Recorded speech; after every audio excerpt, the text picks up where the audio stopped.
Hey everyone, welcome back to my channel, to my page. My name is Stacy Volsi, and I help smaller nonprofits trying to grow through strategic planning and capacity building. So if your nonprofit is teetering between 30K per year to 300K per year and they want to grow and scale, please reach out because then capacity building and strategic planning are my jam. So let's go ahead and talk a little bit more. So today's topic is going to be how capacity building can transform nonprofits. Capacity building can help nonprofits because it can help expand your services, one, but also the impact that you're having. Because if you are able to do more, increase your impact, increase your capability and your capacity to do more, it's going to increase the impact that you're, as a nonprofit, able to do. So why not? This is going to determine whether or not you're able to go to the next level, generate revenue to hire more staff, because more means more. I've never shied away from that. More means more, especially for nonprofit organizations. More revenue means more impact, because what happens when you get more revenue? You can hire people, you can pay people well, because I don't believe in nonprofits that are saying, because we're a charity, we can't pay you. Find a way. Because if you're a leader and you're expecting people to work for free in this economy where eggs cost $5, $6, $7, $8, $9, and the minimum wage in some states is $7, then you need to do better. I'll say it plainly. Your organization needs to do better, because if you expect people to work for free in this environment we're living in, we're not doing that. So if you are not comfortable with what I'm saying, you're welcome to exit, because this is just the way I see things, and I strongly believe this.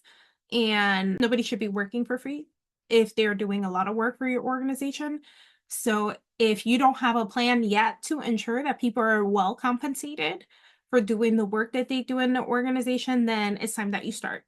So, what it can do for your organization when you don't try to transform your nonprofit with capacity building, it can lead to missed opportunities to serve more people. Now, I know with everything I said, more means more. That is the first thing I want you to remember. More revenue, more impact, more capacity building, more impact, more capacity building, more revenue. So more means more, even with capacity building. And if you're not willing to transform your organization with building its capacity, then you're going to come to a place where you're experiencing missed opportunities to serve people. Now, an example I have for that, let's say your organization serves youth through, I know a lot of calls I've been having was horse therapy.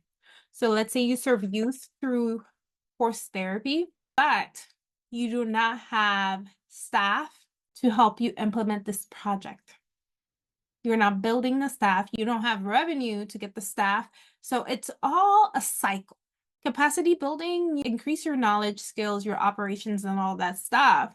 But you also have to increase your resources, which include staff and revenue. And let's say this nonprofit with horse therapy doesn't have staff, it's only 2 people. How many people can they serve? There, you see the word I'm going to use here? Can you figure it out? There's a missed opportunity because y'all don't have the capacity to do the work. You don't have the staff to implement the program. You can't put the work in, so you can't serve more people. Do you see where I'm going with this? Oftentimes, the capacity building will determine how many people you can serve. So, a few examples of capacity building. There, I know last episode, I talked about this organization. Oh my God, let me find the name. The Harlem Children's Zone. So, with the Harlem Children's Zone, what happened with them, how they were able to build, use capacity building to help their nonprofits expand services and services in their impact. They, last time I shared how they were small and they became a larger organization because they were investing in leadership development, improving their internal systems, and they were focusing on long-term sustainability. Now, these changes and this focus That's what allowed them to scale their services. Because if they weren't focusing on leadership development and how to improve these internal developments, what I mean by improving. So let's say you have services that you offer, you never survey anybody. You never figure out what you could do better. You never try to improve the service or program. You stay the same. So it's going to be the same, how do I say it? Subpar service that you're providing because you did not do the work to improve these systems and these services, right? But that's what allowed Harlem Children's Zone to scale. It's because they were doing this work, right? They were able to reach thousands of families and help children succeed academically because they were focusing on these key points, right? Leadership development, their internal systems, and long-term sustainability. Because sometimes it's really not, because if you're so focused on, sometimes you're so stuck in the muck, you focus on the only problem you see, not noticing it's not a problem. It's just the pimple that grew on your luteal phase. If you, right? Especially if you get those acne pimples at that time. So you really have to notice that it's not, funding is not the only problem. Y'all have a capacity building and you need strategic planning to help with that. If you already had a strategic plan put in place, you're working on building your capacity, it may be you don't have a fundraising plan because then you don't know how to generate revenue, and that's okay. Because I will always say that as nonprofits, you need to learn how to run a business because your organization is a business. And if you don't know how to do that, what that's going to do for you is make it hard for you to actually succeed in a space, a competitive space. We live in a capitalistic nation. And what that means is that money makes things go round. For you to be able to provide certain services, certain programs, you need cash money.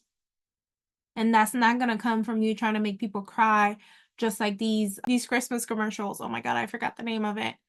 But tear jerkers, the commercials that be coming up, yeah, it's not going to work. You need to focus on actual business systems and ways to generate revenue for your nonprofit so it can actually function effectively. So think about expanding your services and impact, because a nonprofit can actually, that builds its capacity, can serve more people, diversify the services that they offer, and improve the quality of their programs. That's the other thing. So if a nonprofit increases its fundraising capacity, it can hire more staff.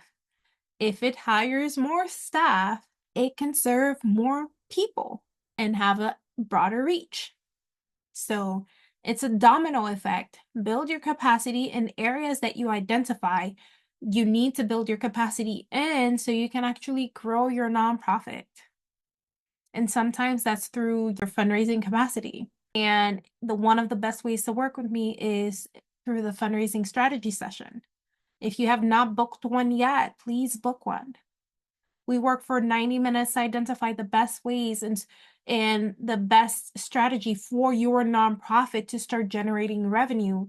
And you get a PDF action plan and the recording of the session so you and your team can start getting to work on this. But the one thing with all of this, it's an action plan and it requires that you take action. Now, increasing your impact, how capacity building can help your nonprofit increase its impact. Building capacity, it also means investing in data collection and evaluating your systems, which can help nonprofits measure the success of their programs. Because if you're not evaluating your systems and services or even collecting data, how do you know what you're doing is effective? Because then that's going to enable you to craft a narrative or apply for certain sponsorships and grants and provide this information with clarity. Because when you're clear on what metrics you collect, then you can actually communicate that better and illustrate that for funders so they can see the success of your programs and feel compelled to actually fund your programs. So the data is not only going to help you improve your programs, but it also It provides, like I said, this compelling evidence to the funders. So more grants, more donations, increased impact. All right. Now, I have a few examples of how capacity building helps certain nonprofits. There's Kiva, KIVA. They're a nonprofit that provides microloans to underserved communities, and they were able to scale their operations by investing in tech and improving internal systems. So they were able to grow from small nonprofit to international organization, providing loans to millions of people around the world. That's huge. Some of you may have heard of Kiva, but they weren't always big. They built their capacity to be able to do that. And sometimes investing in better technology and better systems will do that for you. And also, like those strong internal systems, that's the second time we talked about internal systems here. We talked about it with Kiva and Harlem Children's Foundation. No, Harlem Children's Zone. How there's higher impact, but there is an internal system concept that's happening here. When you have strong internal systems, you have a well-functioning nonprofit because you have efficiency, sustainability that happens when your internal systems are strong. So efficiency, because when your internal systems are well organized, like financial management or human resources and donor tracking, you can operate more efficiently. Because then think about it, financial management. You have a system where you know where the money is going, how much money you have. Somebody is tracking it effectively. Like money in, this is what we have in the account. This is the report because the treasurer and your board has been keeping good track of this, right? And human resources, when people are hired, there's an onboarding system. You have standard operating procedures of how things are done in your organization, right? You track donors, there's continuous donor engagement, so you can have donor retention. All of these matter because when you have these systems in place, you spend less time on administrative tasks, right? So you can focus on delivering the programs. So imagine financial management, there is a system for this. You spent this, enter it here on this tracking sheet. Boom, that's it. Like, don't wait 5 days to look for this receipt that you got to track this. Spending, it happens here. This is what happens, or this is the process. If you have a reimbursement that you need to submit it to this person. They look at it, they approve, and then reimbursement is processed. So there needs to be a system in place and it needs to be efficient because then you don't have to worry about focusing on all these admin stuff. Oh, let me find this receipt. Let me go look in this drawer, right? It's just a lot. So systems, building strong systems, that's key here. That's an example of capacity building. Sustainability, internal systems can do that for you. It can allow nonprofits to handle growth without becoming overwhelmed because a lot of nonprofits cannot, it's hard for them to stay sustainable because they don't have the systems in place to do that. They're overwhelmed. It's like one person wearing multiple hats. It is a lot. It's exhausting. So building your systems to ensure that whoever is doing it is not overwhelmed is key because you don't want somebody to be burnt out and then leave you and you don't know what to do. You can't do that. So like a nonprofit, for example, with a solid financial system can better manage and increase donation and grants because they can ensure that the funds are being used responsibly and effectively because they know how to manage these funds. Now, there were Mothers to Mothers is the example that I have for that. The Mothers organization, they work to prevent mother-to-child transmission of HIV, and they strengthen their internal systems as well for monitoring and evaluation. So that allowed them to track program outcomes effectively.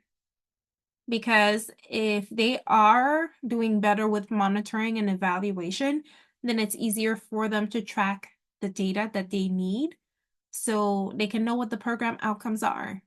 So what that does is improves so many aspects of their service and programs. Service delivery is improved, right? They were able to secure more funding to expand their services across multiple African countries because of this. So these are all things I need you to think about because capacity building does more than you think. It might not be something you're familiar with, but it's something that nonprofit organizations that are successful do. When you start getting grants, that is something that the funders talk a lot about. Do you need technical assistance? Because that's something they provide to help build the capacity of your organization. So it's very essential for your nonprofit to start looking to expand their services, increase their impact. Like strong internal systems, they will make your organization more efficient, and increased capacity will allow you to grow and make a bigger difference. So there are other nonprofits that have shown the example. Like I said, the Harlem Children's Zone, Mothers to Mothers, and Kiva. You can do the same with your nonprofit, whether you're making 50K a year or 300K a year. There is room for growth. And I definitely recommend book a fundraising strategy session so we can work on the fundraising aspect so you can increase your funding capacity so you can focus on the other things. Now, the investment for that is $497. So definitely send me an email or check in the comments for the link or information about that, or check my Stan store. But anyways, thank you y'all for catching this. And if you have any questions, drop them in the comment. Bye.